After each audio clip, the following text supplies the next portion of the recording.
Today we will discuss about linker. But linker बताने से पहले मैं आपको बताना चाहती हूँ कि लिंकर का किस लिए डेवलप किया। जो सॉफ्टवेयर डेवलपर्स थे उनको क्या प्रॉब्लम लगी थी कंपाइलर में। प्रॉब्लम एक एडिशनल लिंकर आया, हम ऐसे बोल सकते हैं। तो क्या क्या दिक्कतें थी वो मैं आपसे डिस्कस करना चाहती हूँ लिंकर को स्टार्ट करने से पहले। तो चलिए फिर डिस्कस करते हैं वो problems. A single program can write a small program and can store it in a single source code.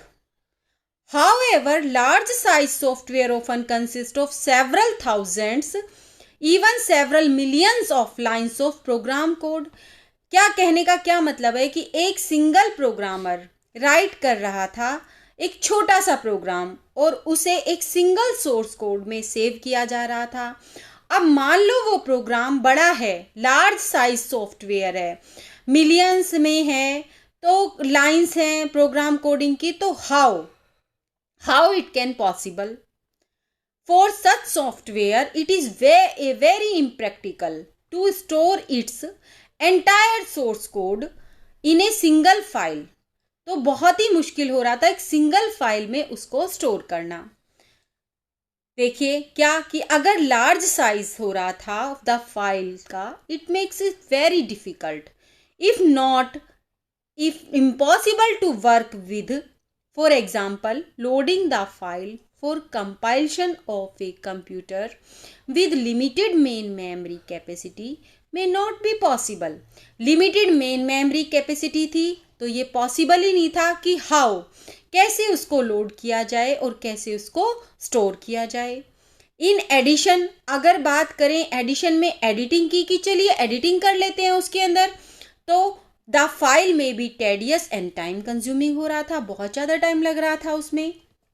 तो हमें क्या रिक्वायरमेंट हुई कि we need to recompile the entire source program when we make any changes of the source program, कि हम complete source program को recompile करें और जो भी चेंजेस हैं उस सोर्स प्रोग्राम में चेंजेस कर दें। Recompilation, but it's also very difficult to recompile the large source programs is often it's a very time consuming process. तो ये प्रॉब्लम मैंने आपको बताई। तो फिर हमने क्या किया to take care of these problems, software developers generally adopt a modular approach to developed reasonable sized software. इस प्रॉब्लम को ध्यान में रखते हुए जो सॉफ्टवेयर डेवलपर्स थे उन्होंने अडॉप्ट किया एक मॉड्यूलर अप्रोच को रीजनेबल साइज्ड सॉफ्टवेयर में। इस अप्रोच में वो क्या करते थे, in this approach they divide the software into functional modules. Functional modules में वो डिवाइड कर देते थे and write separate source programs for each module, और हर एक मॉड्यूल के लिए एक अलग अलग सेपरेट सोर्स प्रोग्राम राइट करते थे। They do not need to write source program for some of the modules because they can find programs. उन्हें हर प्रोग्राम के लिए जरूरी नहीं था कि सोर्स प्रोग्राम को राइट किया जाए जो प्रोग्राम पहले से ही लाइब्रेरी में ऑलरेडी अवेलेबल हैं। तो सॉफ्टवेयर डेवलपर उनको जो लाइब्रेरी में अवेलेबल थे उनको मेंटेन करते थे किस फॉर्म में, in their object code form में, राइट। इन मॉड्यूलर अप्रोच में software development, software consist of multiple source program files create की। वी कैन मॉडिफाई, उसको मॉडिफाई किया जा सकता था, कंपाइल कर सकते थे हर एक सोर्स प्रोग्राम को independent of other source program files to create a corresponding about program file। जो फाइल हर एक दूसरे सोर्स प्रोग्राम से इंडिपेंडेंट होती थी। In this case we use a programme.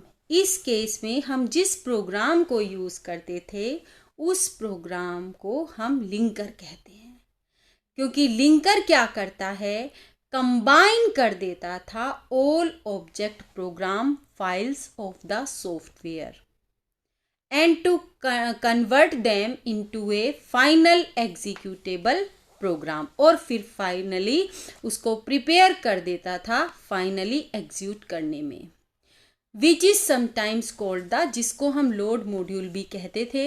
Hence A linker, इस तरह से हम कह सकते हैं कि लिंकर क्या है। Linker is a software that takes multiple object program files of some software, जिसने क्या, लिंकर ने क्या किया, मल्टीपल ऑब्जेक्ट फाइल्स को उठाया किसी भी सॉफ्टवेयर की फॉर्म में और उनको एक साथ असेंबल कर दिया, और किस फॉर्म में, और उन्हें प्रिपेयर कर दिया सॉफ्टवेयर फाइनल एग्जीक्यूटेबल फॉर्म में, कि अब वो फाइनली प्रिपेयर हैं एग्जीक्यूट होने के लिए। That is called the linker. अब मैं लिंकर का आपको थोड़ा सा हिंदी में भी बताना चाहती हूँ। तो देखिए बेसिकली क्या है लिंकर। बाइनरी लैंग्वेज में जो हमें ऑब्जेक्ट कोड मिलता है, लिंकर बाइनरी लैंग्वेज में जो ऑब्जेक्ट कोड होता है उसे किसी पर्टिकुलर मशीन पर रन करने के लिए मशीन कोड में चेंज कर देता है। जैसा कि आपको पहले से ही पता है, मैंने कंपाइलर बताया कि कंपाइलर एक या एक से ज़्यादा प्रोग्रामों का कलेक्शन होता है जो किसी भी हाई लेवल लैंग्वेज में लिखे गए प्रोग्राम को किसी दूसरी लैंग्वेज में कन्वर्ट करता है। तो कंप्यूटर क्या है, उसे उस भाषा का क्या कहा जाता है, सोर्स प्रोग्राम कहा जाता है। जो प्रोग्राम लिखा जा रहा है, इनपुट जो है उसे सोर्स प्रोग्राम कहते हैं। इस प्रकार हम ये भी कह सकते हैं कि जिस लैंग्वेज में उसको कन्वर्ट किया जा रहा है उसे टारगेट लैंग्वेज कहा जाता है, और इससे जो हमें कोड मिलता है उस कोड को हम ऑब्जेक्ट कोड कहते हैं। इसी ऑब्जेक्ट कोड को लिंकर मशीन कोड में कन्वर्ट करता है, यानी कि .exe फाइल बनाने का काम करता है। तो बेसिकली क्या समझ में आया कि कंपाइलर का काम क्या था, कि कंपाइलर एंटायर सोर्स प्रोग्राम को एग्जीक्यूट कर रहा था जिसमें कुछ प्रॉब्लम्स आ रही थी। तो क्या किया, इस अप्रोच में क्या किया, छोटे छोटे मॉड्यूल्स बना दिए सोर्स प्रोग्राम के, और लिंकर क्या कर रहा है, उन मॉड्यूल्स को क्या असेंबल करके फाइल को एग्जीक्यूटेबल बना रहा है। जैसे मैंने एग्जांपल भी दिया, लिंकर मतलब मेन जोड़ने का काम कर रहा है। A program which takes one or more object files and combined them into a single executable file that is called the linker. ये प्रोग्राम यूज ए कंपाइलर और असेंबलर, एक ऐसा प्रोग्राम जो किसके लिए कौन यूज कर रहा है, कंपाइलर और असेंबलर के लिए बनाया गया है, जो लिंक कराता है, link to the libraries needed for an executable form. आप एग्जाम्पल दिया है, an attachment of a knitting machine for linking two pieces of knitting. कोई भी दो अलग अलग पीसेस हैं उनको जोड़ने का काम, that is the best example, that is the linker. अब लिंकर भी हमने समझ लिया। लिंकर के बाद बात आती है इंटरप्रेटर की। कंपाइलर कर तो रहा था एक ट्रांसलेटर, जो हम यूज कर रहे थे कंपाइलर, इंटरप्रेटर भी एक ट्रांसलेटर ही है। Interpreter is the another type of translator use to translate a high level language program into its equivalent machine level language program. It takes one statement of the high level language program, translate it into machine level language instructions and then execute the resulting machine language instructions immediately. That is, in case of an interpreter, the translation and execution process alternate for each statement encountered in the high level language program. This differs from a compiler that merely translates the entire source program into an object program and is not involved in its execution. The input to an interpreter is a source program, but unlike a compiler, its output is the result of program execution instead of an object program. देखिए कहने का क्या मतलब है, interpreter भी compiler की तरह ही एक ट्रांसलेटर का काम करता है. इट टेक्स वन स्टेटमेंट, क्या कोई भी एक स्टेटमेंट लेता है हाई लेवल लैंग्वेज प्रोग्राम की और उसको कन्वर्ट कर देता है मशीन लेवल लैंग्वेज इंस्ट्रक्शन में और एग्जीक्यूट करता है result machine level language instruction immediately output देता है. That is in case of an interpreter, translation and execution process alternate for each statement encountered in the high level language program. But this is differ from the compiler. But compiler से different होता है. Compiler आपका क्या काम कर रहा था, compiler translate कर रहा था कंप्लीट प्रोग्राम को, कंप्लीट सोर्स प्रोग्राम को into an object program and is not involved in its execution, और उसकी एग्जीक्यूशन में इन्वॉल्व नहीं हो रहा था. बट इंटरप्रेटर क्या कर रहा है, वो स्टेटमेंट बाय स्टेटमेंट कन्वर्ट कर रहा है. The input to an interpreter is a source program, but unlike a compiler its output is the result of program execution instead of an object program. Example देखिए, high level language program, input, बीच में interpreter लगा हुआ है और then output मिल रहा है.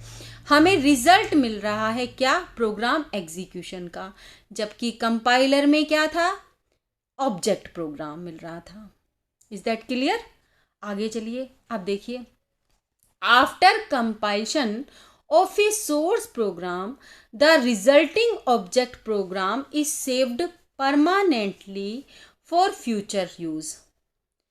Compilation के बाद क्या होता है, सोर्स प्रोग्राम यूजर सेव कर लेता है उसके रिजल्ट को कि मैं इसको फ्यूचर में यूज कर लूँ permanently, and use it every time he she has to execute the program. जब भी उसे प्रोग्राम को एग्जीक्यूट करना होता है वो उसे रिकॉल करता है.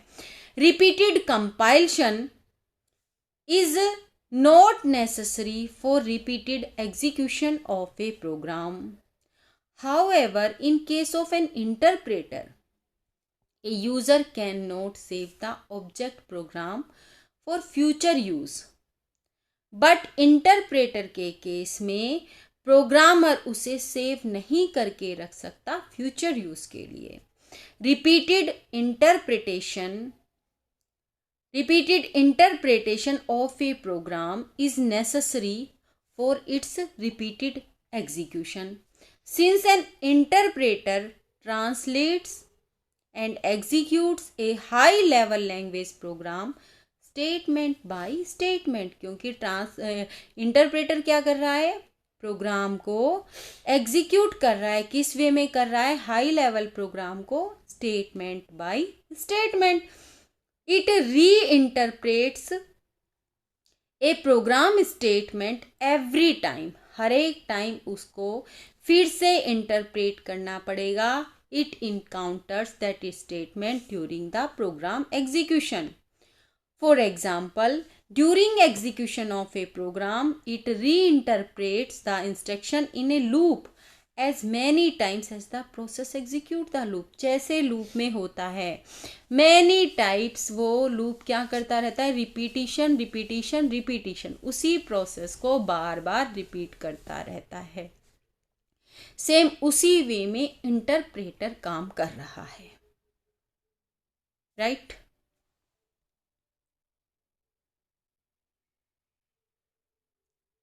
अगर हम बात करें इसकी डिसएडवांटेजेस की, कि मेन इसकी एडवांटेजेस क्या है, मेन एडवांटेजेस है, the main advantages of interpreters of compilers, that is an interpreter flags a syntax error in a program statement to a programmer as soon as it interprets the program statement. This allows the programmer to make corrections during interactive program development. Therefore, इसलिए हम कह सकते हैं कि interpreters इसको easy बना देता है faster to correct the program. अगर स्टेटमेंट में एरर है और हमें तुरंत ही पता चल गया है तो क्या करेगा प्रोग्रामर, उसे इजीली राइट करेगा, करेक्ट करेगा प्रोग्राम्स को।